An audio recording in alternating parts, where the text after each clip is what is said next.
Bom dia, boa tarde, boa noite, não sei quando vocês estão assistindo ou ouvindo isso. Essa aula, ela tá ligada às anteriores, porque nas aulas anteriores a gente trabalhou com a escravidão e com a sociedade escravista. E nessa a gente vai olhar para a sociedade escravista de outra maneira. A gente vai olhar para a sociedade escravista do ponto de vista das religiosidades, da maneira como essa sociedade entendia o mundo e se relacionava com esse mundo sobrenatural. Porque não havia uma separação entre natural e sobrenatural. Essa sociedade, a religião está por toda parte. Você entende o mundo a partir da fé. Você não tem uma explicação científica baseada num conhecimento produzido institucionalmente, testável, por aí vai. O que você tem, geralmente, são concepções, são múltiplas religiosidades para entender esse mundo. Então, todo mundo entendia o mundo a partir da religião, só que, por vezes, eram religiosidades distintas. Uma coisa era como um africano vai entender esse mundo, um africano recém-chegado, outra coisa como um africano já cristianizado, outra coisa como um indígena, outra coisa como um mameluco, outra coisa como um português, outra coisa como um membro da igreja.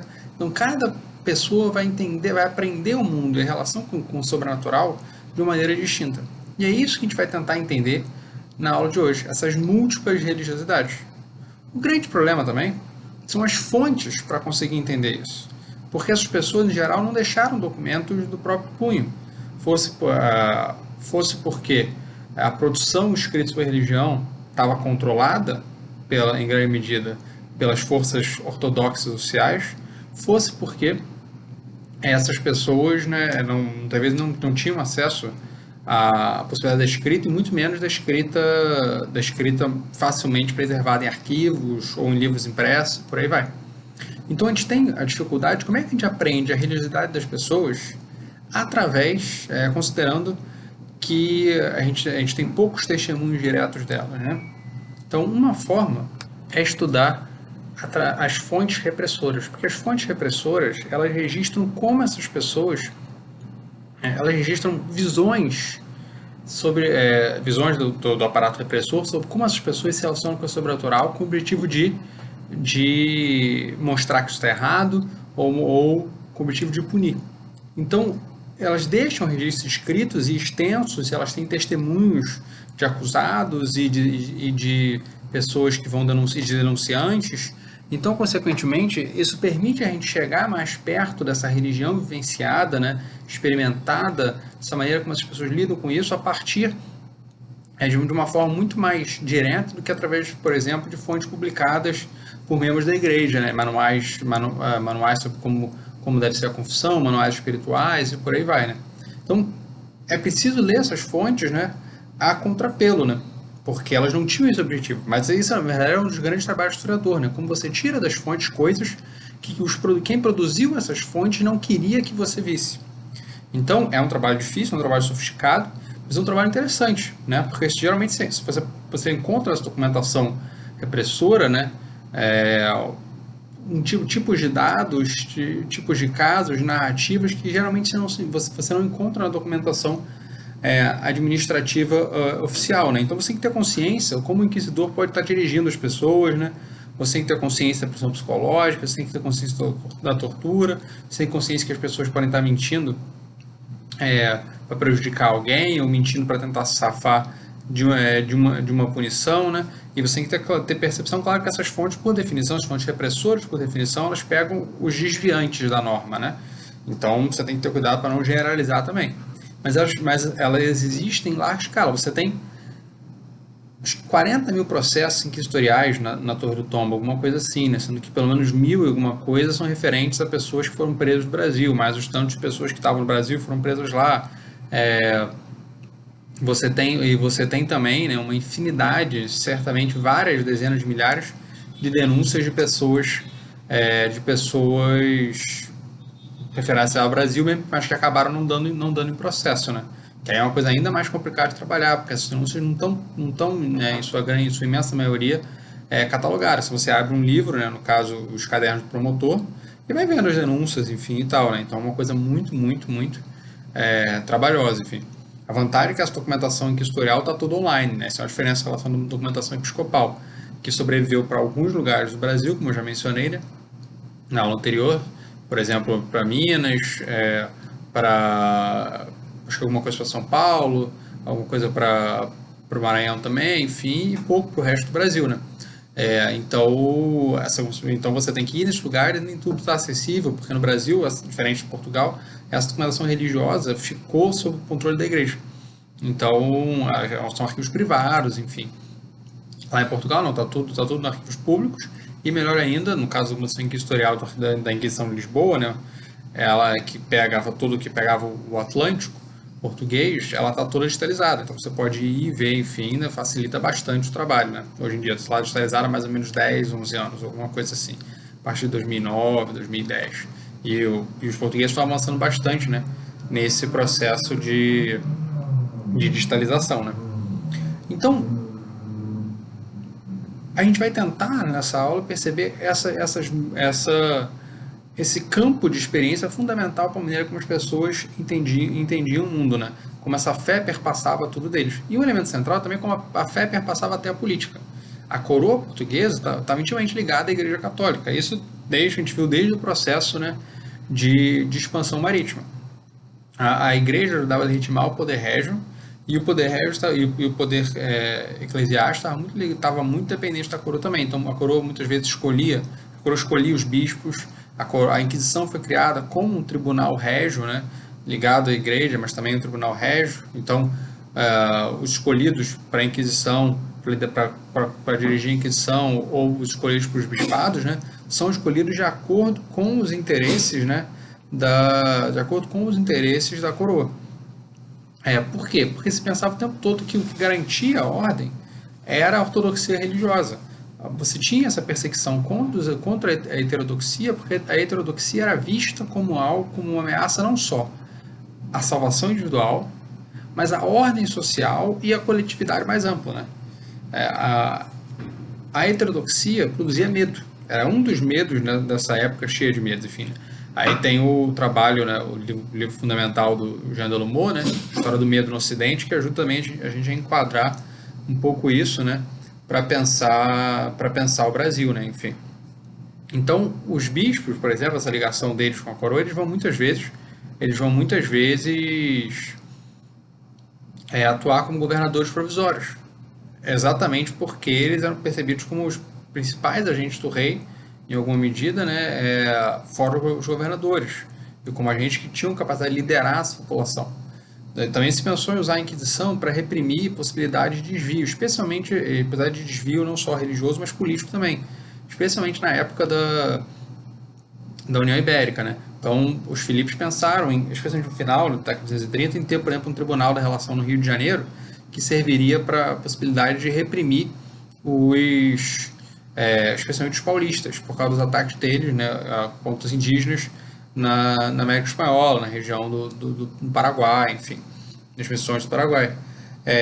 Então, ou assim como também se pensava, né, você ter a Inquisição na Bahia, principalmente, por uma forma, às vezes, você tentar prevenir os contatos com estrangeiros e por aí vai. Então, era uma maneira de você homogeneizar os seus súditos, né? Você fazer com que todos fossem fiéis à Igreja Católica, né? Então, uma das coisas que a gente vai tratar é exatamente perceber também esse aspecto político, né? De como a religião é inseparável da política. Está tudo ligado nessa sociedade. Um dos maiores exemplos é o cardeal Dom Henrique, né? Ele foi o cardeal Dom Henrique, ele era filho de rei, irmão de rei, tio, avô de rei, né, Dom Sebastião. Ele foi regente e quando Dom Sebastião morreu, ele acabou virando rei em 1578, como a gente mencionou várias aulas atrás, né? E ele foi também inquisidor geral, então inquisidor mor. Então dá para perceber como se tem essa relação entre o trono e o altar constante, né, nessa época moderna, que no caso do Brasil perpassa até o século XIX, né? Uma coisa vai ser separada só com a República, né, apesar das transformações durante o século XIX, né? Mas essa relação, a própria colonização, a gente tem que pensar que isso ajuda a entender um pouco os limites, né, dessa implantação desse catolicismo derivado do Concílio de Trento, esse catolicismo contra-reformista, como às vezes se fala, ou da Reforma Católica. Porque, assim como a colonização se implantou lentamente, né, nesse primeiro século, século e meio, 2 séculos no Brasil, no século XVI e XVII. Você tinha uma população ainda relativamente reduzida, né, você tinha um aparato estatal relativamente reduzido. Vai acontecer a mesma coisa com o aparato religioso. Como é que você vai controlar as consciências? Como é que você vai implantar uma disciplina católica para uma sociedade que tinha uma estrutura eclesiástica extremamente precária? Então, você tem uma discussão entre os historiadores, né? Quando é que Trento chega ao Brasil? Né? Quando é que esse catolicismo tridentino, contra-reformista, conservador, repressor, mas também melhor formado, chega ao Brasil? E, em grande medida, isso vai acontecer no século XVIII, porque no final do século XVII você vai ter a criação de novos bispados, né? Você transforma a Bahia em arcebispado, você tinha o primeiro bispado que era da Bahia, né? Criado em 1551. Depois você vai criar o arcebispado, a Bahia vira arcebispado, e você cria os bispados no Rio de Janeiro e em Pernambuco, e Maranhão virou um bispado ligado a, isso em 1176, e Maranhão virou, no ano seguinte virou um bispado ligado a Lisboa. Então, isso, enfim, isso é um processo inicial, assim como a Inquisição, né? A Inquisição, ela, nesse século XVII, ela vai ter uns poucos familiares. Quem eram os familiares? Eram auxiliares leigos da Inquisição. Eu mencionei isso em aulas anteriores também. Eram pessoas que diziam que queriam servir ao Ministério do Santo Ofício e faziam isso fundamentalmente, menos por crença, mas por o desejo de obter um estatuto honorífico, né? Porque a formatura da Inquisição era precisamente uma garantia de limpeza de sangue e também um indicador de algum sucesso econômico. Você tinha que gastar e provar que você tinha recursos, né, para conseguir se tornar um familiar Santo Ofício. Mas então você vai ter alguns familiares do século XVII, mas você quase não vai ter os comissários, que eram religiosos, que eles sim eram os principais responsáveis, né, por fazer o Santo Ofício, transmitir as ordens do Santo Ofício e perseguir, prender as pessoas, por aí vai, né? Então, antes os comissários começaram a se disseminar fundamentalmente a partir do finalzinho do século XVII, 1992, por aí vai. Antes, a Inquisição dependia da colaboração com bispos, dependia da colaboração com as ordens religiosas, né? Então você vai ter beneditinos, carmelistas, bispos atuando como uma espécie de comissários ad hoc, ou seja, necessidade momentânea, né, para a Inquisição. Então o ponto é perceber que, apesar desse projeto disciplinador que chega com força, né, nas visitações da Inquisição, né, a Inquisição faz duas visitações, em 1591 e 95, né, na Bahia e Pernambuco, em 1118-20 na Bahia. E que são as visitações? Vem o inquisidor, e esse inquisidor pede que as pessoas denunciem, vai ouvir confissões e vai fazer investigações a partir disso, né? Então a Inquisição chega com força, mas ela não consegue se manter. São visitas eventuais e prisões eventuais nisso. Só a partir do século XVIII, como a gente vai ver, que realmente você vai ter um processo mais intenso, né? E a Inquisição vai agir de maneira mais intensa, inclusive com a população crescendo, né? Enfim, aqui a gente pode ver nessa tabela aqui, retirada do Bruno Feiter, né, que são os presos e processados, né, pela Inquisição, separados por período, né? Esse quadro 2 aqui em cima, é um texto do Bruno Feiter de 2013, se não me falha a memória. A gente repara que no século XVI você tem 187 homens e 37 mulheres, então no total você tem 223 pessoas presas. No século XVII você só tem 87 pessoas presas no Brasil. Ou seja, somando o final do século XVI e o século XVII, você tem, deixa eu fazer a conta rápido, né? Enfim, 223 mais 87, você tem 320 pessoas. Agora, só na primeira metade do século XVIII, que é o auge da ação inquisitorial no Brasil, você tem 555 pessoas presas e processadas pela Inquisição no Brasil.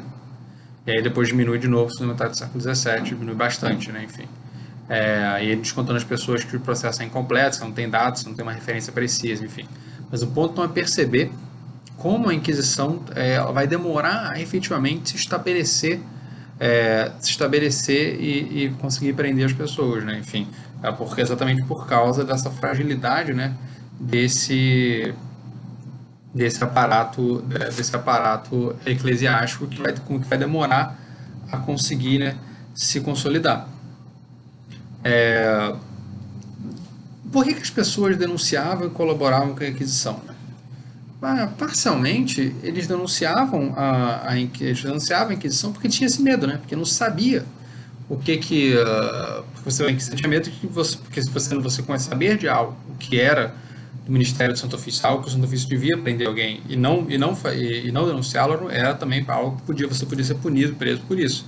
Mas também tinha a ver com o fato que as pessoas acreditavam nisso. Mas por outro lado, você também podia ser maneira, se alguém te sacaneou, aí você vai denunciar. Pode ser verdade, pode não ser verdade também, né? O historiador, quando ele está querendo analisar a crença das pessoas, ele tem que pensar um pouco nisso, né? Nas possibilidades de mentira, de denúncia, rivalidades pessoais que moldam isso, né? Por que leva algumas pessoas a denunciar e outros não? A imagem estereotipada desse período é ou, enfim, de uma população como um todo intolerante, né? Ou uma população acovardada por esse peso inquisitorial. Mas a gente viu que esse peso inquisitorial ele tinha seus limites, né? Essa capacidade de ação da Inquisição. E aí o Stuart Schwartz, né, um historiador que a gente já leu no curso, né, sobre sociedade, sobre economia açucareira, e vai ler também de novo sobre o Estado, ele tem um livro excelente chamado Cada Um na Sua Lei, ou o título em inglês é All Can Be Saved, né, Todos Podem Se Salvar, que a frase que serve de base para o livro é todos podem se salvar, cada um na sua lei. E o que é isso? Ele vai procurar ao longo da história ibérica, né, ibero-americana dos séculos XVI, XVII, XVIII, como como ele pode encontrar várias manifestações de uma tolerância popular, não uma tolerância erudita baseada em pessoas letradas, estudadas que vão defender então publicamente essa tolerância. Não, uma tolerância popular de pessoas que realmente achavam errado. Você perseguia um cristão novo, você perseguia ou que achavam que era impossível que Deus condenasse tanta gente ao inferno. Né? Por isso diziam que cada um na sua lei podia se salvar.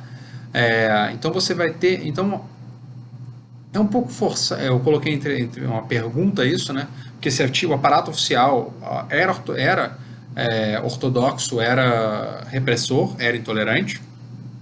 Por isso que mesmo Schwartz tem um capítulo chamado Impérios Intolerantes. Mas, por outro lado, havia uma tolerância popular. Só que a questão é que essa tolerância popular não necessariamente era ampla, era totalmente... todo mundo compartilhava dela, mas certamente havia um número considerável de pessoas, às vezes mais do que a gente imagina, de pessoas que achavam que essa intolerância ortodoxa, essa repressão católica, ela era errada. Pelo menos por algumas coisas, né? Talvez ligada aos protestantes, talvez aos protestantes, talvez então, assim, tem o caso de um senhor de engenho baiano, Augustinho Pimentel, que ele foi para Coimbra, para Roma estudar, né? E aí ele acabou vivendo em Évora, no sul de Portugal, e aí ele é denunciado na Inquisição por dizer que em algumas coisas o meu amigo Martim Lutero, o governo político do meu amigo Martim Lutero era muito bom. Ele se refere, né, ao Martim Lutero como meu amigo Martim Lutero.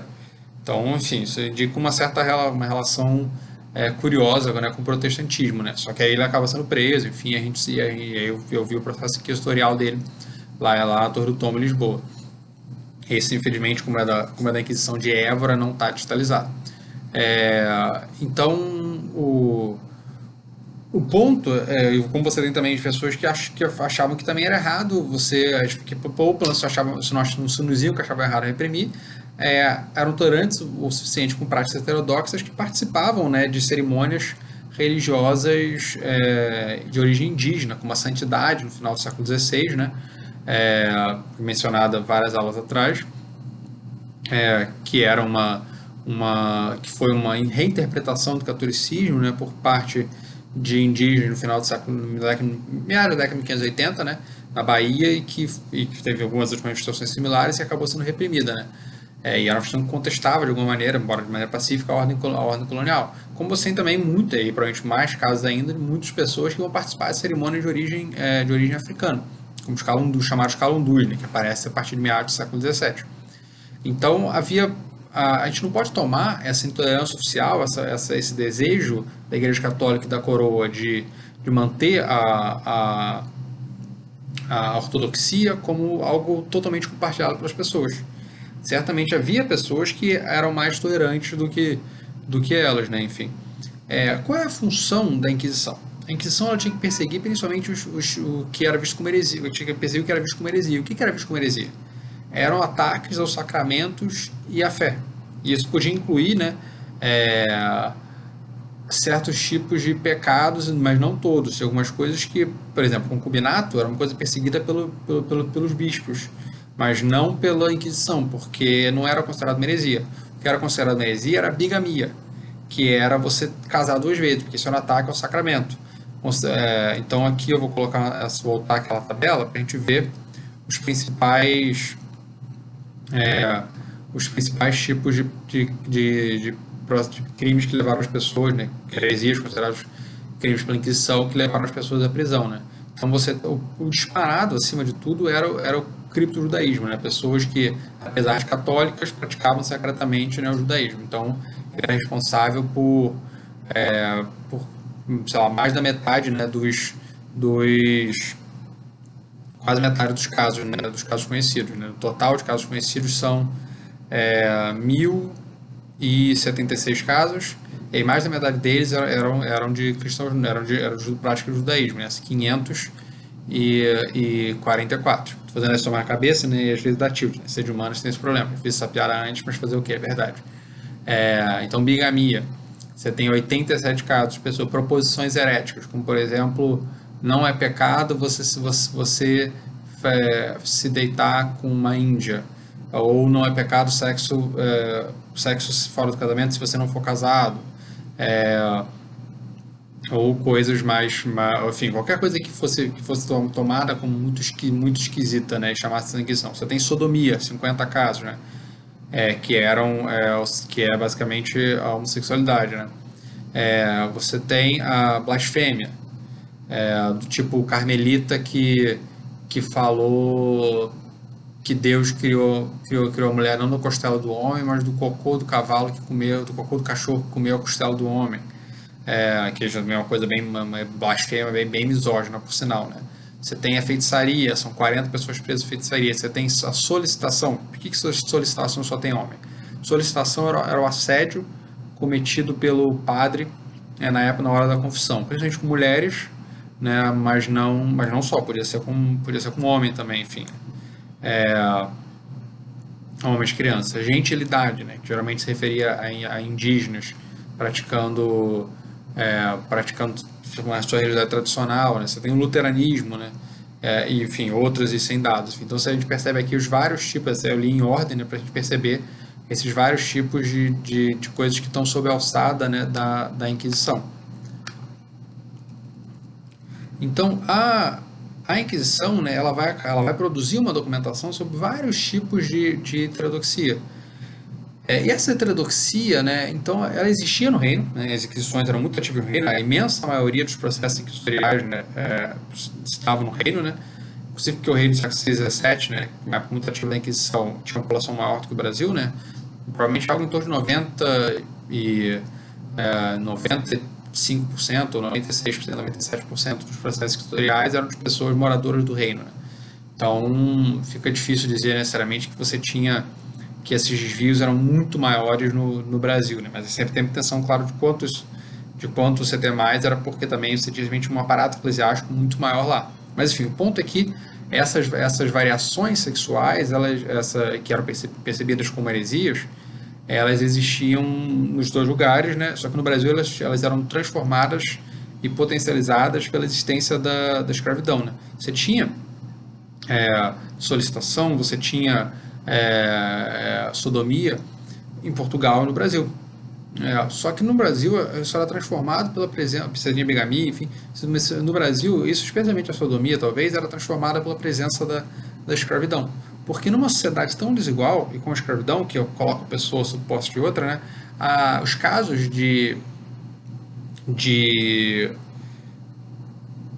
a sodomia podia colocar as pessoas numa situação de subordinação a outra que facilitava essa violência que era, né, no caso, geralmente podia ser estupros de homens, né, sobre mulheres, especialmente sobre meninos, né, escravizados, sobre homens escravizados, por exemplo, enfim. Aí tem a discussão também de quanto essa sodomia ela era digamos, consensual ou não, né. a sodomia podia ser consensual, certamente houve vários casos que era, e você tem muitos mais casos que os processos, né? Você tinha os chamados cadernos do nefando, né? Que são cadernos só com denúncias de sodomia, né? Porque o pecado nefando era o pecado que até o diabo, né, não ousava dizer o nome, enfim e tal. Então você tem toda uma discussão sobre o quanto, especialmente opondo, né, por exemplo, o Luiz Motti, né, um antropólogo, historiador da UFBA, e o Ronaldo Weinfer, né, que foram os dois professores aposentados já, enfim, mas uma discussão clássica entre eles. E o Motti enfatiza como a perseguição, a sodomia, igualizava, entendia, diminuía as diferenças sociais entre os praticantes, né? Enquanto o Weinfer enfatiza mais a violência, provavelmente, que estava presente nesse processo. Você tem os dois casos, né? Mas certamente você tinha eu acho que sabe não, mas me parece que os casos de violência, né, as desigualdades, muitas vezes os casos de sodomia relatam pessoas de níveis sociais muito distintos, né? Senhores e escravizados, por exemplo, né? Ou adultos e crianças, né? Sugere bastante que havia que havia que havia uma violência significativa, né, nessas relações. Então, o que o ponto central aqui era perceber como apesar dos desejos de manter a ortodoxia, a Igreja Católica e o Estado não tinham necessariamente, e a coroa não tinham necessariamente poder para isso. Então, esse desejo de controle das consciências, ele estava presente, ele se manifestava porque mesmo que a Inquisição não prendesse tanta gente, né, prendesse um número, enfim, prende 1.000 pessoas ao longo dos 3 séculos, enfim, no processo, mas a ameaça dela estava presente, você vai ter muito mais gente denunciada, você vai ouvir as histórias, então você tem um efeito de controle das consciências, mesmo que a chance de você ser preso fosse limitada, mas o fato de você poder ser preso era muito assustador, né? Porque a Inquisição ela não tinha como objetivo provar a culpabilidade ou não. Quando a pessoa era presa, já se pressupunha a culpa dela. Então, ela tinha o objetivo de provar o grau de culpabilidade e de fazer o pecador, o herege, se redimir e voltar ao seio da fé, né? Se arrepender e voltar ao seio da fé. Aqui é um regimento, né, do Santo Ofício da Inquisição. Então, eles tinham regras, como é que deviam agir, enfim, não era aquela coisa que às vezes aparece em filme, né? Do inquisidor psicopata que vai prender todo mundo e por aí vai, né? Você tem regras de funcionamento para a Inquisição. Embora essas regras certamente não fossem favoráveis às vítimas, né? Era um processo que a pessoa não sabia do que estava sendo acusada e quem estava sendo acusada, né? Exatamente para colocar em colocar em certeza e fazer ela denunciar a si mesmo e o máximo de pessoas possíveis, né? Enfim, aqui o primeiro regimento da Inquisição de 1552, né? A Inquisição foi criada em 1536, né? Enfim, acho que eu não mencionei explicitamente, você teve, assim, eu vou falar isso daqui a pouco. É grande sinal do penitente fazer boa e verdadeira confissão, descobrir outros culpados dos mesmos erros, especialmente sendo pessoas chegadas e conjuntas em sangue e a que tenham particular afeição, além das outras coisas que se requer para se ter a confissão por boa e verdadeira. Então, o penitente, a pessoa presa, devia não só confessar os seus erros, mas confessar outras pessoas, e quanto mais próximas dele, melhor, porque isso indicaria que a pessoa estava realmente se arrependendo. Isso gerava uma bola de neve, né? A pessoa ia denunciar a outra para provar, para tentar escapar, porque qual era a pena máxima? Era a fogueira, né? E aí você tem algumas dezenas de presos do Brasil sendo condenados à fogueira, né? A maioria deles era garroteado, né? Enforcado antes de ser queimado. Só uma minoria era queimada, eram só os hereges mais insistentes, mais que recusavam aceitar, né, que eram hereges, que eram presos. Aí esse auto de fé, né, e esse incêndio e essa pessoa queimada viva era no Terreiro do Paço, né, que é uma área central de Lisboa, né, inclusive onde tem as festas de Réveillon em Lisboa e por aí vai. Quer dizer, você não vai ter, né, porque por causa da pandemia, né, mas enfim, mas é onde era, enfim. E vão voltar a ser, esperamos, né. Aqui também o azulejo, né, essa principal forma de arte portuguesa, né, que é também retratando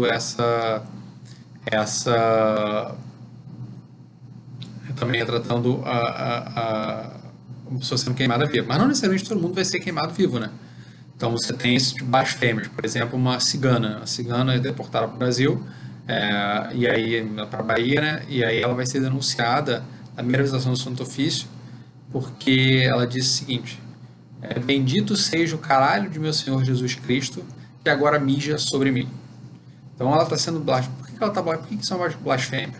Porque ela está associando Deus, né, Jesus Cristo, né, tá antropomorfizando, né, colocando ele como humanizando e tipo tá reclamando, mas ele reclamando que tá chovendo muito, né, enfim. Então, e aí isso é visto como uma blasfêmia, potencializado porque ela já seja um grupo perseguido que eram os ciganos, né. Já esse outro trecho aqui do bispo Estevão Brioso Figueiredo, bispo de Pernambuco, ele é interessante por mostrar como esse eclesiástico ele percebia uma diferença entre o reino e a América Portuguesa. Os moradores dessa região não se sujeitam, como os da Europa, à obediência e à disciplina.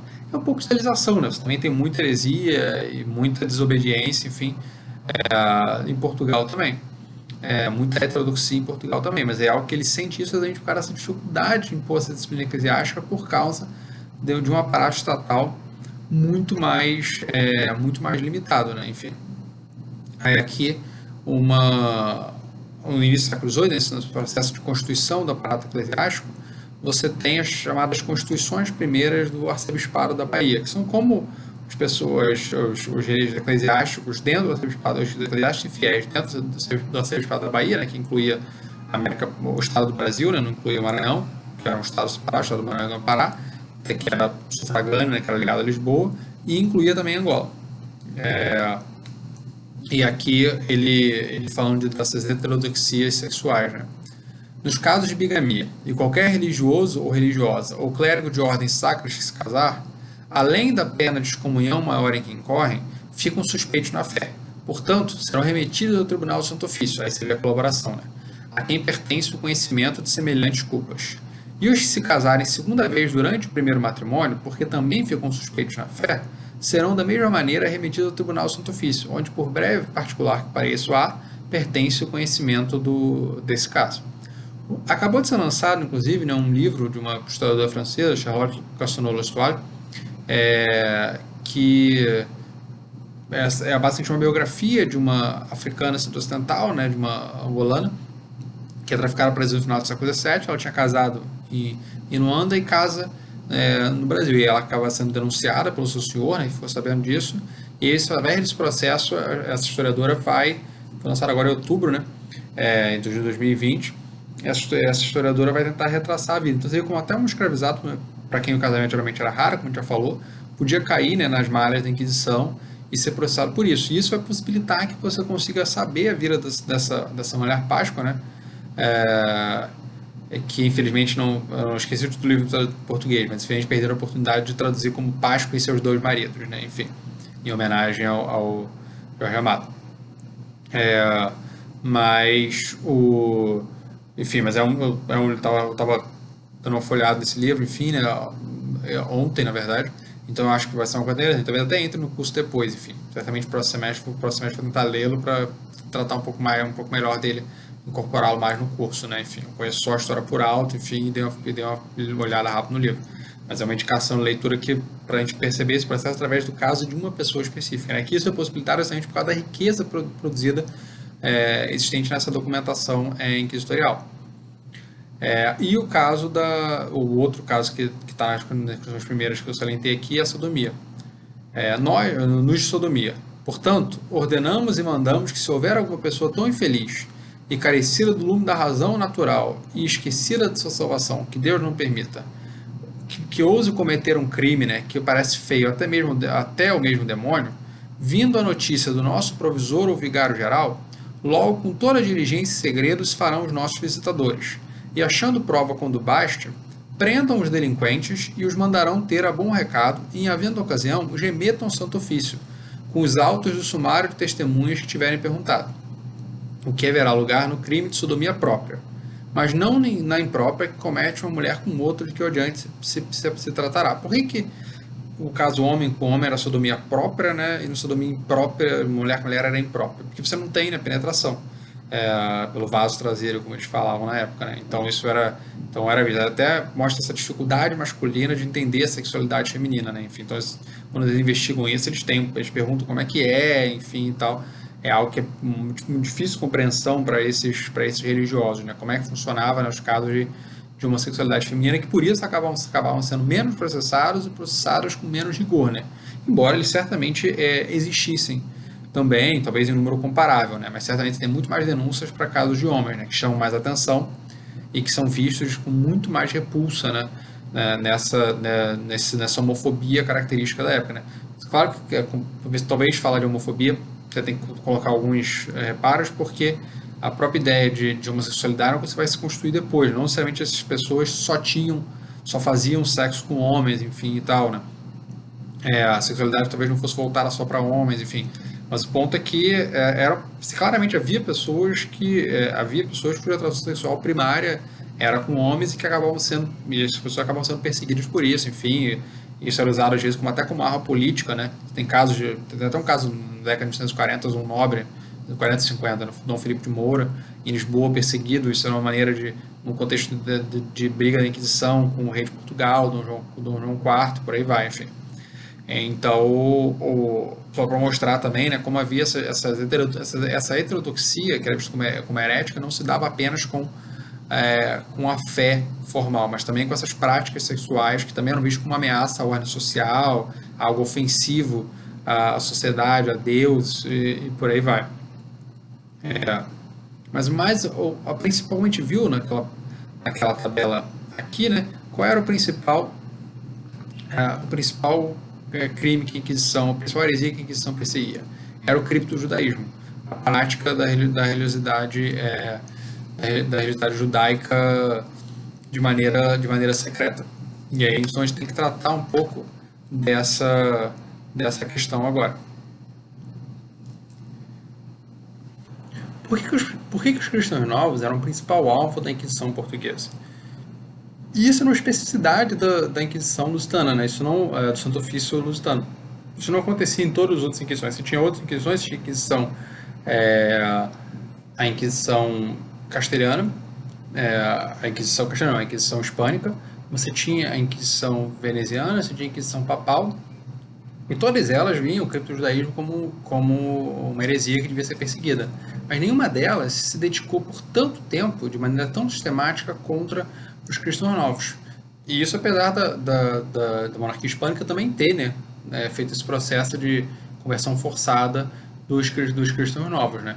Então, você tem muitos cristãos novos que vão ser perseguidos lá também, mas eles não perfizeram durante tanto tempo o principal alvo da Inquisição, hispânica. Nas Inquisições hispânicas, os cristãos novos foram alvos principalmente no século XVI, no máximo até a primeira metade do século XVII.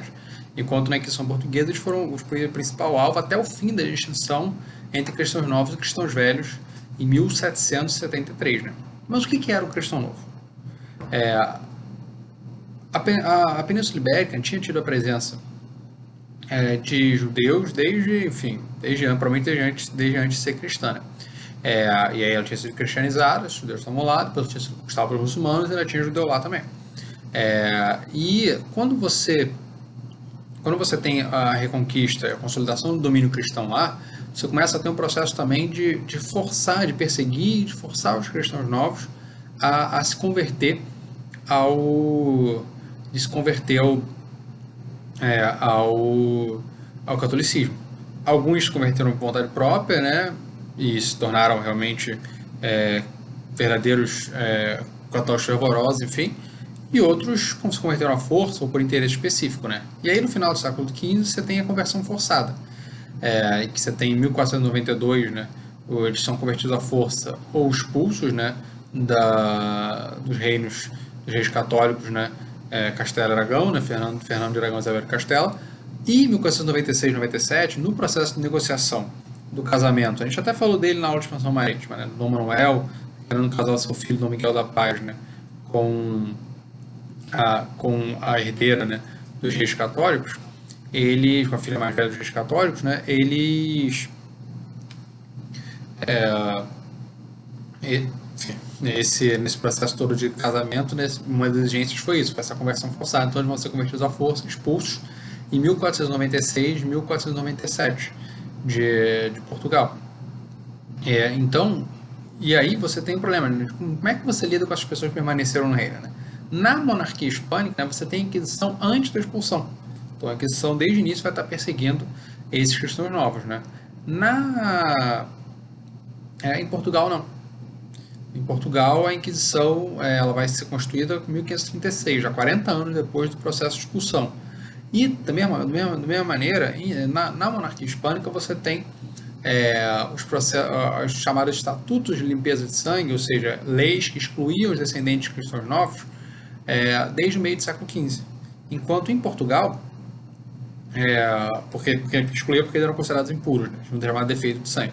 Enquanto em Portugal, essas leis vão se consolidar meados para o final do século XVI, né? 1570, mais ou menos, um ano, período chave, né, para essa consolidação dessas leis de pureza de sangue, né? E por que o descendente de um judeu convertido, à força ou voluntariamente, era visto como inferior?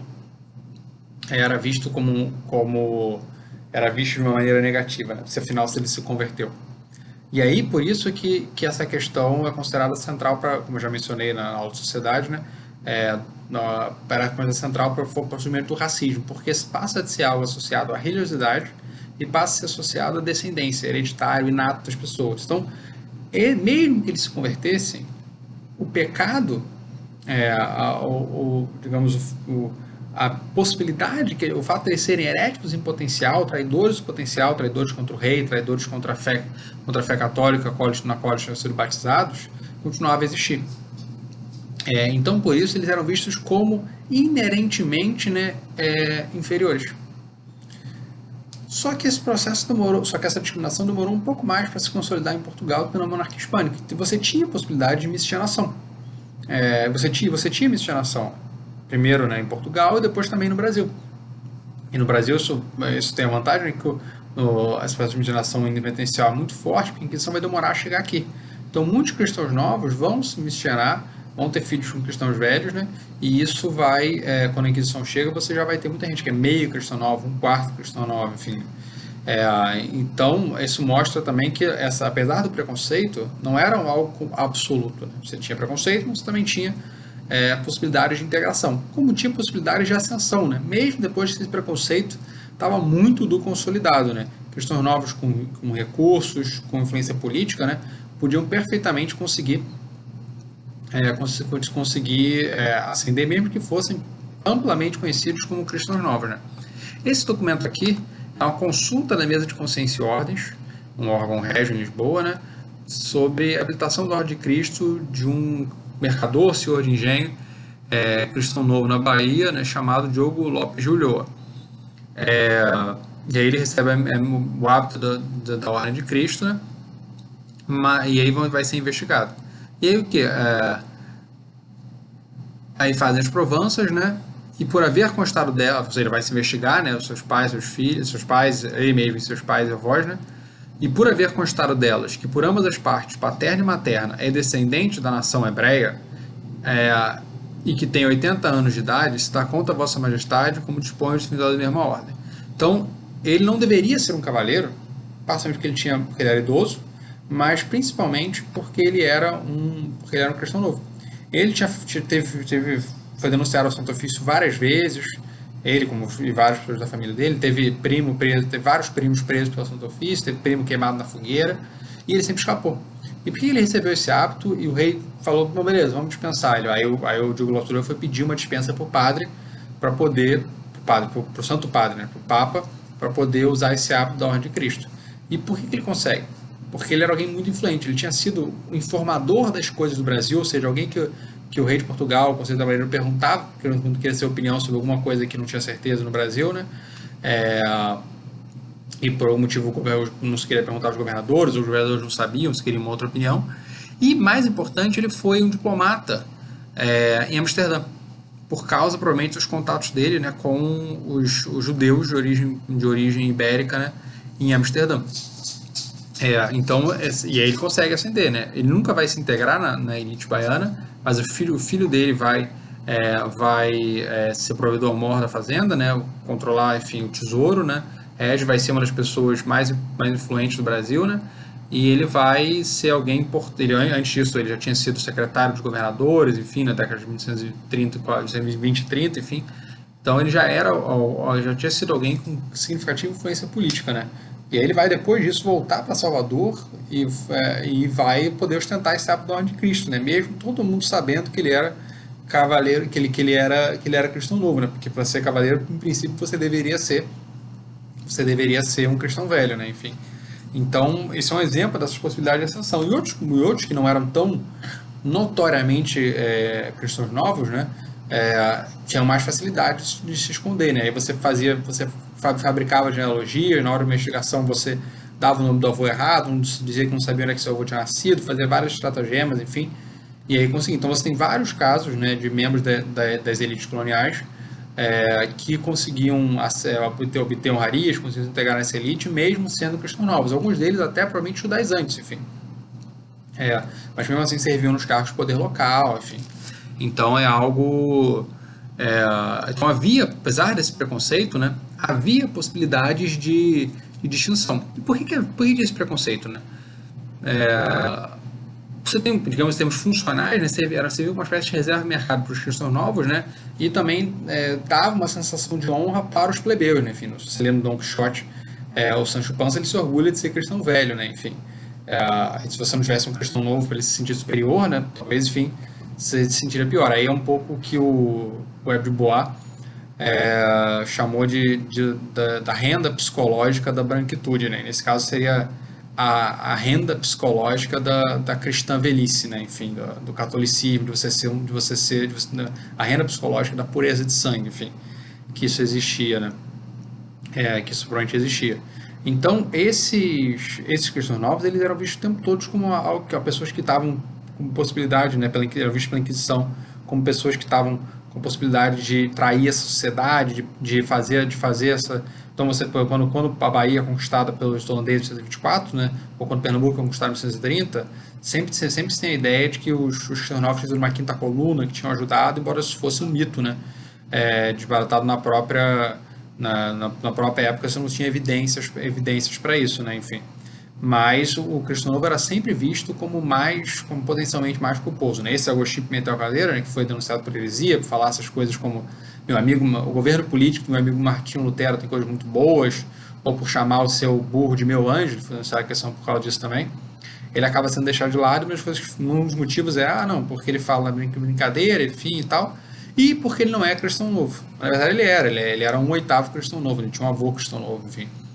E aí, quando eu dava aula no ensino fundamental, eu sempre comparava um pouco para os alunos pensarem nisso, entenderem um pouco esse preconceito cristão novo com o Harry Potter, né? Enfim. Que o Harry Potter também tem essa coisa da pureza de sangue, né? Enfim, uma coisa característica dos vilões. E que a J.K. Rowling, a autora dos livros, pegou, na verdade, dos nazistas, enfim. Né? Mas então, muito antes dos nazistas, já tinha, né, esse tipo de preconceito, só que você não tinha um massacre, né, a ideia de extinguir, né? Mas se tinha o preconceito, e havia essa perseguição, e havia essa discriminação, né? E então, por isso que você tem, como essa discriminação era vista como hereditária, isso junto com o racismo contra os negros é visto como a base, né, da base do surgimento do racismo propriamente dito, né? Esse poderia, claro, somar também o preconceito contra os ciganos, né? Que é um preconceito ainda muito marcado na Europa, né? Você tem muito preconceito contra os ciganos na Europa até hoje também. Como você tem antissemitismo também, enfim, né? Na Europa, né? De múltiplas fontes, né? Tanto fontes ligadas a essa versão tradicional do judeu como uma pessoa ligada aos banqueiros, como pessoa que você não pode confiar, pessoa diferente, enfim, como você tem também ligado ao conflito Israel-Palestina e por parte de muçulmanos, por aí vai, enfim. Então você tem múltiplas formas, né, de antissemitismo, de ataques antissemitas, enfim e tal. Então, na verdade, o antissemitismo é algo que tem uma longuíssima duração, né? A relação dos cristãos com os judeus sempre foi muito tensa, né? Porque o judeu, enfim, está nas Sagradas Escrituras como o povo deicida, né? Que tem a responsabilidade coletiva por ter matado Deus, embora isso fosse matar o Filho de Deus, que também é Deus, né? Enfim, a ideia da Santíssima Trindade, embora essa fosse a vontade do próprio Deus, enfim, né? Que isso era necessário para salvar para limpar o pecado, enfim, tal, o pecado original, por aí vai, para a salvação. É, então, embora o próprio Jesus tivesse nascido, né? Enfim. E até tem um caso interessante que o Schwartz cita, de assim, não no Brasil, mas na Castela, né? Que um castelhano chama um cristão português de cristão novo, né? E ele fala, enfim, chama de português judeu, e ele fala, é melhor ser judeu do que ser castelhano, né? Porque quando Jesus quis nascer, nasceu numa judia e não num castelhano, e não numa castelhana, enfim e tal. E aí foi denunciada a Inquisição por causa disso, né? A perseguição, essa perseguição aos cristãos novos, então, ela tem uma questão psicológica e social, né, de você canaliza nos cristãos novos as ansiedades coletivas, né, e até por isso que, segundo Delumeau, né, já Delumeau, historiador francês, que você não tem tanta perseguição à feitiçaria, né, porque cada sociedade meio que escolhe um foco para canalizar suas ansiedades coletivas. Em algum caso pode ser bruxaria, né, como na região do Sacro Império Romano Germânico, enfim, das Ilhas Britânicas, e outros, como o caso da Península Ibérica, né, podem ser os cristãos novos, né, os vistos como judaizantes. Né. Você também tem interesses políticos e econômicos também. Que interesses econômicos? Porque a Inquisição confiscava, né, os bens das pessoas. Então, se confiscar de pessoas ricas era algo que daria dinheiro para a Inquisição, que permitiria a ela, então, portanto, se perpetuar no tempo. Né. Mas também tem interesses políticos. Que interesse político? Quando você persegue, a cada cristão novo que a Inquisição persegue, a cada herege que a Inquisição percebe, mas principalmente os cristãos novos, que era o motivo de ser da Inquisição fundamentalmente na Península em Portugal, e no seu império, a cada cristão novo que você persegue, você está na prática justificando, né? Olha, você tem um herege, um inimigo potencial da sociedade. Então, você tem o interesse econômico que existia, mas o interesse político para a própria Inquisição se perpetuar institucionalmente também era relevante, né, para garantir essa perseguição constante, né. Então, qual era a justificativa para essa prisão? Porque o cristão novo era sempre visto, então, como esse herege potencial, né, como um traidor, como alguém que, por ter sido convertido, se pressupunha que ter sido convertido à força, que ele estava o tempo todo sendo praticando a heresia do judaísmo, né, escondido, né, da sociedade católica envolvente. Né. Só que o problema era que era muito difícil reproduzir, né, o judaísmo nessa sociedade por causa da o judaísmo ele pressupõe um estudo, ele pressupõe uma prática comunitária, como o cristianismo e o islamismo. Né? Como é que você consegue reproduzir isso nessas condições de perseguição? Então, o judaísmo ele, muitas vezes vai estar mantendo mais.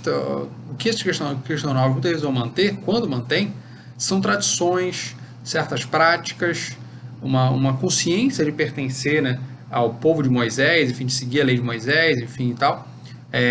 A lei antiga em vez da lei nova, né, o Velho Testamento e o Novo Testamento, mas eles não sabiam muito bem o que era isso. Né? Muitos deles vão ter noção do que são práticas judias pelo que a Inquisição diz que eles não devem fazer, né? Porque a Inquisição colocava a lista, né? Assim, isso aqui são práticas criptojudaicas que devem ser denunciadas, né?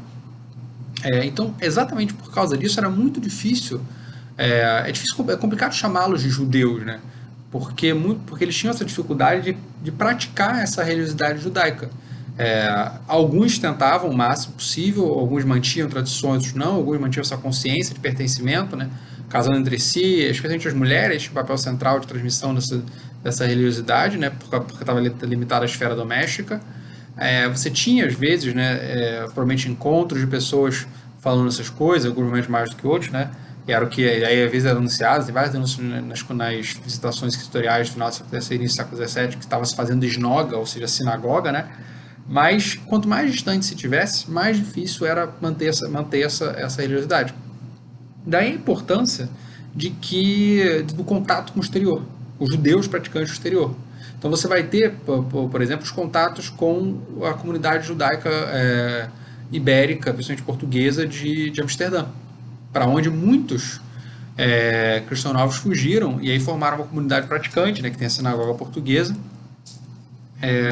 e que vão ter parentes, né, na Península outra parente Península Ibérica. Aqui esse sinagoga portuguesa vale muito visitar, né? Não é um ponto turístico tão conhecido em Amsterdã, mas quem tiver a oportunidade de ir para Amsterdã, né, com essa pandemia passar, vale muito visitar, assim, é bem interessante, enfim. E do outro lado da rua você tem o Museu Judaico, né, que parece também ser pouco frequentado, exceto por judeus, mas também é muito interessante mesmo, enfim. E também tem uma coisa judaica no Museu da Cidade de Amsterdã, né, sobre judeus, mas os museus de história judaica e a sinagoga são interessantes. E o que é especialmente interessante na sinagoga portuguesa em Amsterdã é que a documentação que ela mantém, e que é uma documentação vasta, está em português até o meio do século XVIII. E o melhor ainda é que ela está online agora. Então você pode pesquisar essa documentação e fazer sobre isso. Eu acho que é uma coisa que tomara que os historiadores brasileiros comecem a ver. Enfim, um disso que eu tenho curiosidade de ver era que alguém catasse essa documentação e visse indícios. Né? Um doutorando da Universidade da Flórida, ele, chamado Orion Alcovad, ele me disse, né, por exemplo, que ele achou um judeu que deixou, né, um judeu que saiu de Amsterdã e foi para Curaçao, né, um entreposto português no. Desculpe pela pausa. Então, voltando ao raciocínio, ele me contou, esse doutorando me contou de um caso de um judeu que foi para Curaçao, né, um entreposto holandês no Caribe, e aí ele deixou a herança dele para uma família de cristãos novos na Bahia. Né? Então, essas instituições, né, da judaica de Amsterdã vão atrás deles para tentar doar, enfim e tal. Então você vê como havia essas relações, né? Isso foi ele morre em 1620 alguma coisa, né? Então você vê como as relações são muito duradouras no tempo. Como você também tem judeus portugueses, tem um caso Manuel Mendes Monforte, que era um médico e senhor de engenho e comerciante, que vai ser preso pela Inquisição, né? E depois a viúva dele e os filhos vão para Londres também, né? Enfim. Os contatos que as pessoas têm esses cristãos novos, por vezes, tinham contatos fora do mundo português, e com isso eles podiam ter um pouco mais de ideia de como praticar esses ritos judaicos, né? Enfim, é difícil sempre determinar, porque geralmente esses contatos seriam por cartas pessoais, mas às vezes algumas sobreviveram, né?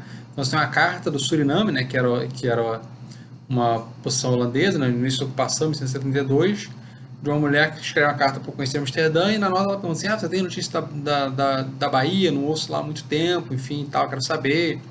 Então, ela era exatamente aparentada, ligada a cristãos novos na Bahia também, né, enfim. Então, e qual foi o momento chave, né, para esse processo, né, de conhecimento, né, dessa infusão? O maior momento de infusão, né, desse conhecimento judeu foi quando você teve a invasão holandesa. Em 1930, 1954 se forma uma comunidade judaica, né, no Recife, né, a primeira sinagoga das Américas, né, fundada em 1936.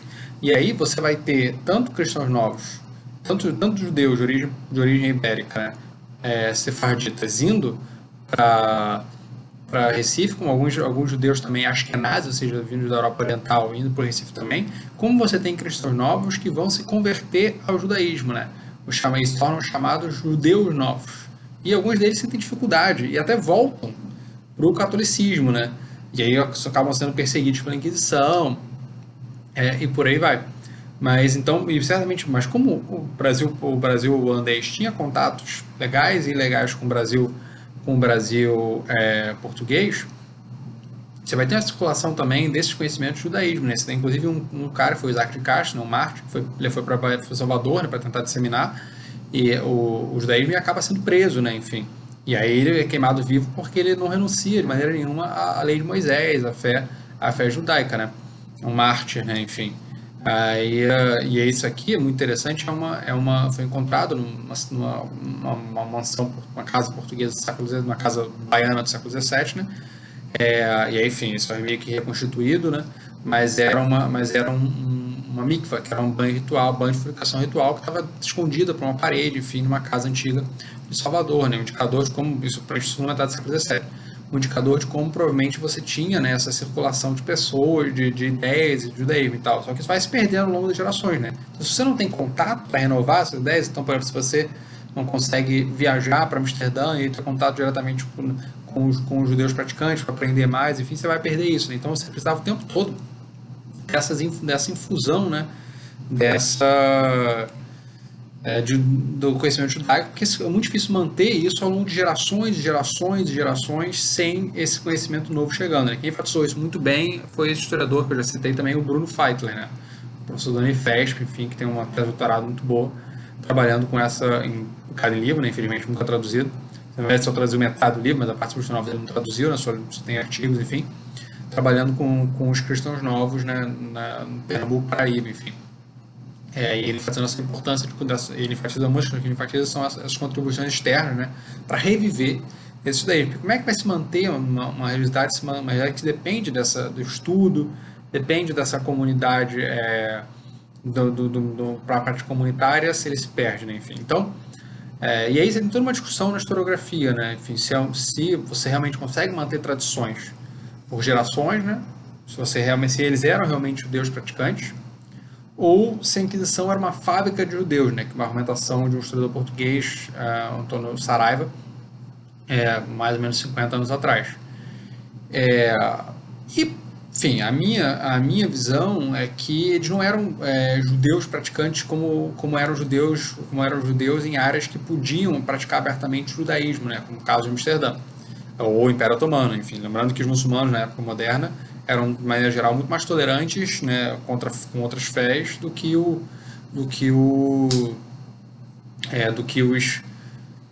os cristãos, né, especialmente os católicos. Então, por isso você vai ter um fluxo significativo, né, de sefarditas da Península Ibérica indo para o Império Otomano, né, para o norte da África, para o Império Otomano, enfim.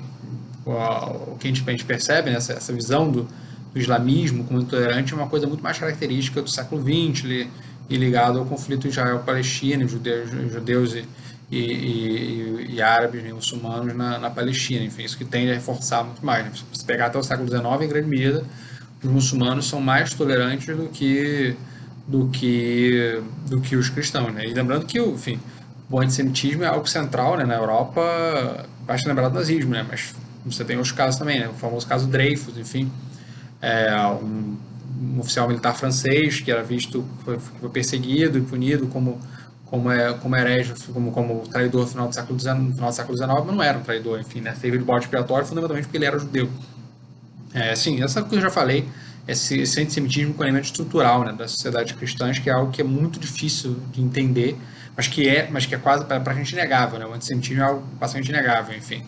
É o preconceito, enfim, que se difunde, né? Você teve uma pesquisa, acho que nos anos 2000 no Brasil, em que, sei lá, 40% das pessoas falam, não lembro o número exato agora, falava que não queria ser vizinha de judeu, sendo que a grande maioria das pessoas no Brasil não conhece o judeu, né? Enfim. Então, o antissemitismo existe, é uma realidade estrutural que se reproduz ao longo do tempo também, né? Enfim. Mas voltando ao ponto que eu estava tratando, né? As pessoas pirris eram todas judias, que mantinham tradições marranas, ou a Inquisição fabricava judeus para justificar sua própria existência? Eu acho que tem um pouco dos dois, né? Certamente tinham pessoas, enfim, isso é claro que é meio que sair pela tangente, mas enfim, você tem pessoas que realmente praticavam esses rituais marranos, mesmo que na prática elas não fossem necessariamente judias, fossem sinceramente católicas, né? Você tem pessoas que não tem nada a ver, que foram pegas por azar, denunciaram só porque eram cristãos novos, né? E as pessoas sabiam que era cristão novo ou não, porque as pessoas prestavam muita atenção na genealogia, né? Você vê isso muito fácil dessas investigações, né? Que as pessoas falam, você sabe muito bem que o fulano de tal, o cara saiu da vila há décadas, mas aí vai ser investigado, né? Você sabe que o avô dele e o pai dele tinham fama de mistura de hebreia, de hebreus, enfim e tal. Então você tem esse preconceito. Então, a Anita Novinsky, né, que foi no grande nome, né, do estudo dos cristãos novos no Brasil, né, tem um livro clássico Cristãos Novos na Bahia, 1970, ela classifica, né, o cristão novo como um homem dividido, né, no sentido de que ele está dividido entre o catolicismo e as heranças cristãs novas as heranças marranas, né, marrana como se chamava, né, cristãos novos, as heranças de origem judaica que ele conhecia também, né, enfim, mas então você tem os dois processos, tradições que se perpetuam, mas cada vez mais distantes do que era efetivamente o judaísmo praticado abertamente, como você tem também a Inquisição perseguindo as pessoas, né? Enfim, a própria e essa ordenação jurídica persecutória também facilita essa fabricação, né, de judeus, muitos dos quais certamente não eram culpados, né? Aqui, por mais que eles tenham admitido para evitar a morte, né? Enfim. Aqui, novamente, as Constituições Primeiras do Bispado da Bahia. Para que os crimes da heresia e judaísmo se extingam, e seja maior a glória de Deus Nosso Senhor e aumente nossa santa fé católica, e que para mais facilmente possa ser punido pelo Tribunal do Santo Ofício o delinquente, conforme os breves apostólicos concedidos à instância de nossos sereníssimos reis a este sagrado Tribunal do Santo Ofício, ordenamos e mandamos a todos os nossos súditos que, tendo notícia de que alguma pessoa herege, apóstata da nossa fé, traidora da nossa fé, ou judeu, ou seguir doutrina contrária àquela que ensina e professa a Santa Madre Igreja Romana, a denunciem logo ao Tribunal do Santo Ofício no termo dos seus editais, ainda sendo a culpa secreta como for interior. Ou seja, se a pessoa acreditar, mesmo que ela não faça nada, e você souber que ela acredita, ou você desconfiar que ela acredita, você tem que ser denunciada, né? Mas, enfim, claro que a prisão, que isso não era, né? Enfim, essa coisa, acha e prende, enfim, tinha certa ordem, como eu já falei, né? E aqui, essa citação do segundo regimento aqui, São 1940, mostra um pouco isso. Declaramos que para os inquisidores decretarem que alguma pessoa seja presa, é necessário proceder tal prova que razoavelmente pareça bastante para se proceder por ela alguma condenação. E não bastará uma só testemunha para ser presa a pessoa denunciada, salvo se for marido ou mulher, ou sua parente tendo primeiro grau de consanguinidade contado por direito canônico. Isso se junta com aquela coisa da denúncia, de como era meritório denunciar alguém próximo, né? Para tornar especialmente perverso nesse funcionamento da Inquisição. Mas, enfim, não era denunciado e preso. Pelo contrário, se você vê os cadernos promotor, né, como muita gente era denunciada, mas não era presa. Para terminar, além dos questionários que a gente viu, eles eram a maioria dos perseguidos do Brasil. Né? E quando é que foram? Enfim, até pulei um pouco isso, mas enfim, quando é que eles foram muito perseguidos? Né? Você teve esses momentos centrais, né, das visitações no final do século XVI e início do século XVII, né, na Bahia e Pernambuco, e você tem o início do século XVIII, né? Esse momento auge da ação da Inquisição, como eu já falei. E aí você vai perseguir muita gente, especialmente no Rio de Janeiro, né? Mas também na Bahia e em Pernambuco, né? Que é esse momento de auge da ação inquisitorial no Brasil. Mas a Inquisição, como a gente viu, também perseguia outras pessoas, né? Enfim. E também, e mais importante, não só a Inquisição perseguia, como havia outras práticas que a Inquisição, a documentação inquisitorial ou a documentação episcopal nos permite ver, né? Como a gente viu naquela tabela que eu mostrei mais cedo, você tinha realmente pouca perseguição por feitiçaria, né? Por isso então que você tem um livro, né, do José Pedro Paiva, né, um historiador português da religião, que fala em Portugal um país sem caça às bruxas, né? E em alguma medida você também era um império sem caça às bruxas, né? Você tem pessoas presas por feitiçaria, mas você não tem nem de longe a escala, né, das prisões de feitiçaria que você vai ter no Sacro Império Romano Germânico, mesmo na França e nas Ilhas Britânicas, né? Então, e aí, porque assim, a gente tem essa ideia de que a Inquisição mata a bruxa, mas na prática a maior parte das bruxas certamente não foi morta pela Inquisição, né? Foi morta ou por países católicos, por regiões católicas sem Inquisição, ou por regiões protestantes, né? Os protestantes mataram muitas bruxas também. O caso mais famoso é o caso de Salem, né? Dos puritanos calvinistas, né? da Nova Inglaterra em 1692, né? Enfim. Então, o importante aqui, né, é a gente perceber, mas enfim, independente de você ter caso de novo, havia, pelo contrário, uma magia completamente disseminada, né, nessa sociedade, né? Essa sociedade estava por causa dessa relação constante com o sobrenatural, né? Para muitas pessoas não tinha muita diferença e você fazer você ir na igreja e rezar e você você adotar alguma prática mágica numa pessoa que fosse considerada localmente com alguma possibilidade de comunicação com o sobrenatural, né? Porque as pessoas todas achavam que a feitiçaria existia, né? Mesmo porque estava na Bíblia, né? Na Bíblia estava escrito: não permitirás que uma bruxa viva, uma coisa assim, no Levítico. Então, se a Bíblia diz que você não pode permitir que uma bruxa viva, quer dizer que bruxas existem, né? Enfim. Então, ninguém duvidava, né, que a feitiçaria existia no século XVI ou XVII, né? E o fato de que essa religiosidade popular considerava que era possível afetar o mundo através da relação com o sobrenatural, através de práticas rituais, facilitava a combinação entre práticas religiosas populares europeias com práticas religiosas de origem africana e indígena. Porque, na verdade, todas essas formas eram maneiras de se relacionar com o sobrenatural. Então, a realidade popular, ela tinha, às vezes, mais proximidade, né, do que a gente podia imaginar, né? A heterodoxia estava amplamente disseminada entre esses grupos populares, né? Essa relação íntima com o sobrenatural, a possibilidade de acreditar que você pode afetar o mundo da relação com o sobrenatural, né? Ela estava muito presente, disseminada entre todo mundo, basicamente. Entre setores populares e até entre a elite também, né? A elite podia ter medo dessa magia popular, fosse ela europeia, indígena ou africana, mas podia também recorrer a isso, né? Enfim, então era uma possibilidade. Então você encontra no documentação historial, né? Uma aluna minha está trabalhando com isso, né? Como essas pessoas brancas podiam participar e como até senhores podiam utilizar as habilidades mágicas supostamente mágicas dos seus escravizados para conseguir ganhar dinheiro, para conseguir ou curar seus escravizados ou descobrir quem fez alguma coisa com você. Enfim, o James Sweet também trabalha um pouco com isso, né? Então você tem essas religiosidades populares, né, que existiam em Portugal, elas no ultramar elas vão se interpenetrar, porque africanos, europeus, indígenas vão encontrar pontos de contato, né, nessa possibilidade de relação sobrenatural. Para a maioria das pessoas você não tinha uma dicotomia ortodoxos e heterodoxos. O que você tinha era um contínuo, né? Algumas pessoas estão mais perto da ortodoxia, outras mais perto da heterodoxia, mas a maioria das pessoas fica num local meio do caminho. Quando você precisa, você recorre à heterodoxia. No cotidiano, você está lá na ortodoxia, né? Dependia das oportunidades, dependia das suas possibilidades de ação, né? Enfim. Era uma espécie de, digamos, circularidade cultural, né? Que vai transformar essas religiosidades todas, né? Nesse contexto colonial. E você encontra isso até na África também, enfim, na região do Congo, né, enfim, que foi cristianizada, né.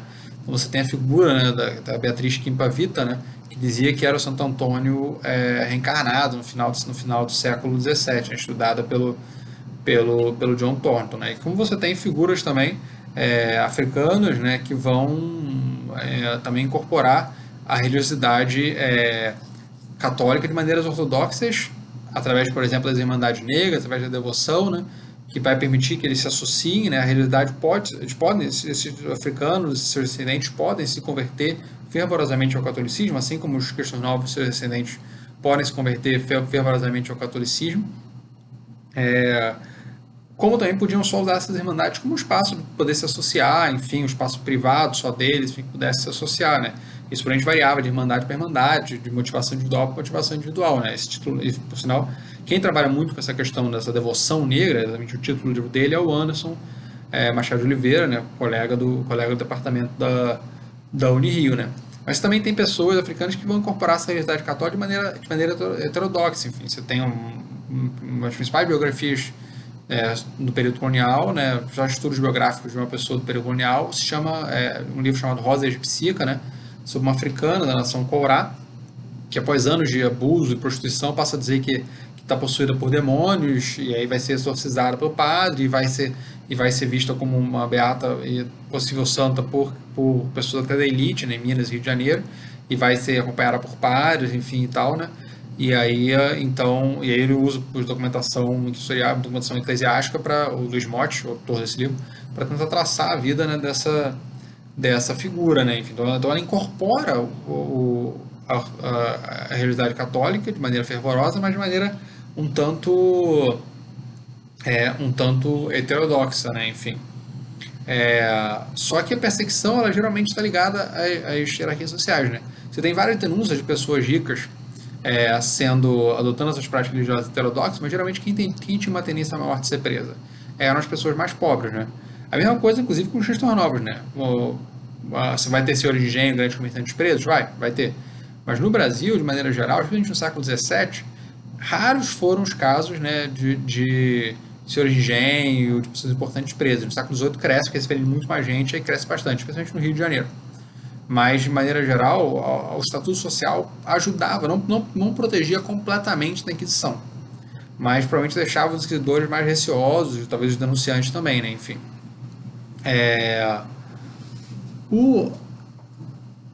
Então havia no Brasil todo, né, essas formas religiosas africanas e afro-brasileiras no Brasil, né? mas a gente não pode associá-las como antecedentes diretos, né, das religiosidades, das religiões afro-brasileiras, né, no século XIX e XX. Né? O candomblé surgiu com esse nome, né, de maneira mais clara no Império, né, em 1826 parece ser o primeiro registro, se não me engano.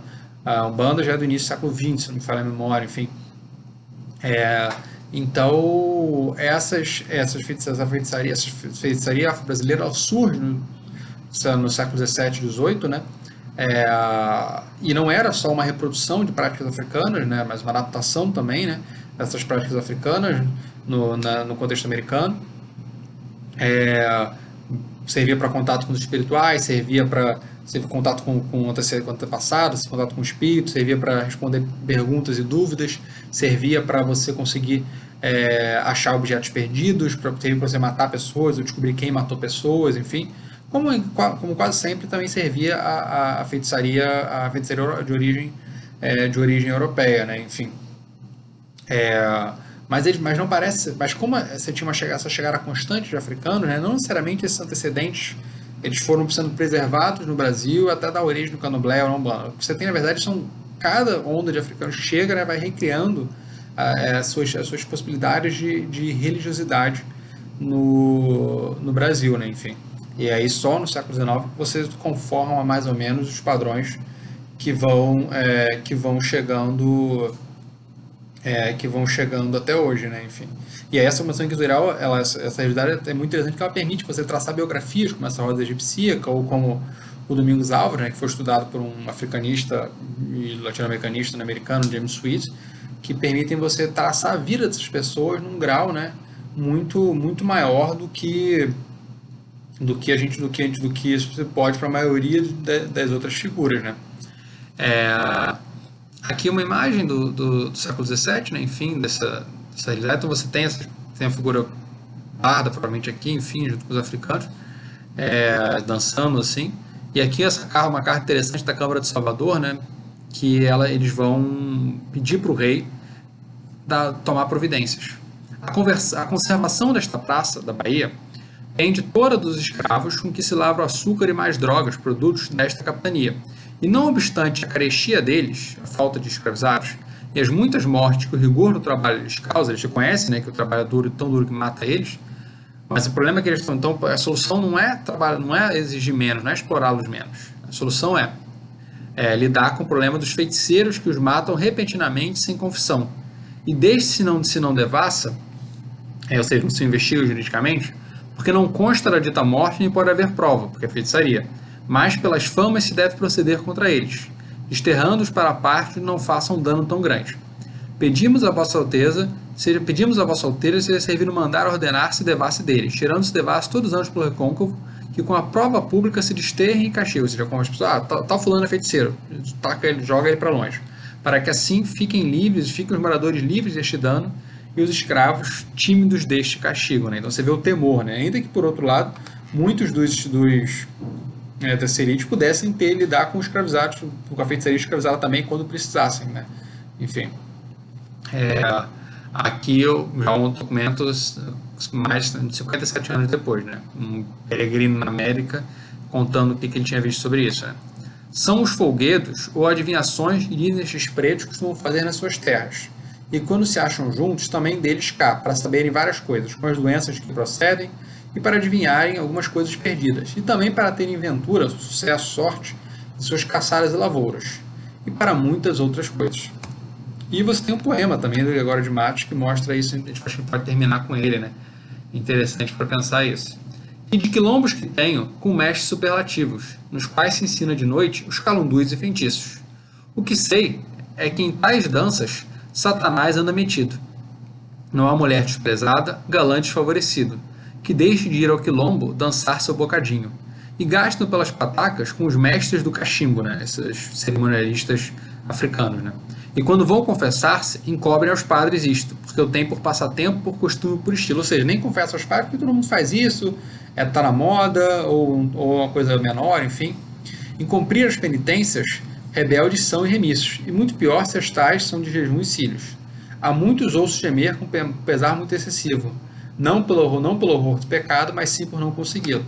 Então o Gregório de Matos, poeta barroco, ele está fazendo troça, né, com essa participação dos brancos, da elite, inclusive nessa religiosidade de origem africana, no Brasil, na Bahia, mas ele junta isso tudo com a questão do pecado mais amplo, né?